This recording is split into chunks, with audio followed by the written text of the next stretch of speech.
Достар, сіздермен тағы бір инсайтымен бөлісе кеткелі отырмын. Сол үшін жылдамдатып видео түсіріп жатырмын. Өйткені бұл инсайтпен бөліспесе болмай тұр.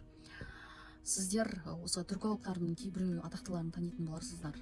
Рашид Абдин, Джамия ат-Тарауих жазған.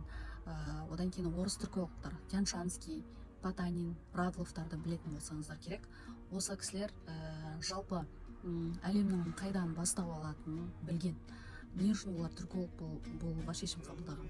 Неге өз тарихтарын зерттемейді?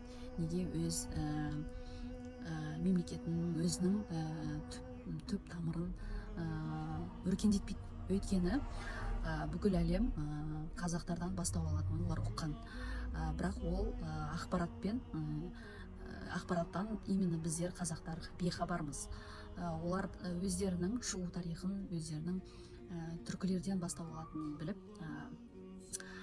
осы түркі әлемін зерттеуге кіріскен. Олар өздерінің түбі түркіден шығатынын мойындаған, өздерінің түп тамырын танып, өз ата-бабасына бас иген халық, өз ата-бабасын мойындап, өз тарихын қайта тіктеген, өз ата-бабаларының рухын тіктеген, аруағын тіктеген ұлттар, мемлекеттер өте жол ашылып, керемет өркениеттері дамып, тамаша экономикалық, әлеуметтік, саяси жағдайларда керемет.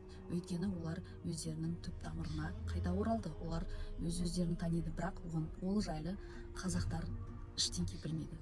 Біз өзіміз түркі екенімізді мойындамаймыз, түркі әлемін зерттемейміз. Сондықтан да біздің көптеген тірліктеріміз баянсыз, ешқандай үлкен нәтижелер алып келмейді. Өйткені біз өзімізді жерге ұрамыз, бұл әлемнің бастауы екенімізді мойындамаймыз.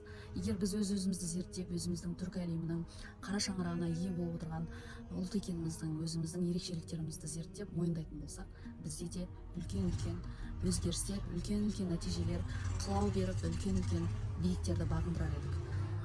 Осылай тұжырыммен бөлісейін деп шештім. Сіздер қалай ойлайсыздар? Төменде пікір қалдырып, постпен бөлісіп, қазақтың тарихын, қазақтың болашағына алаңдаушылар лайк басып кетсеңіздер, осыдан ары қарай инсайттармен осылай бөлісіп отыратын боламын.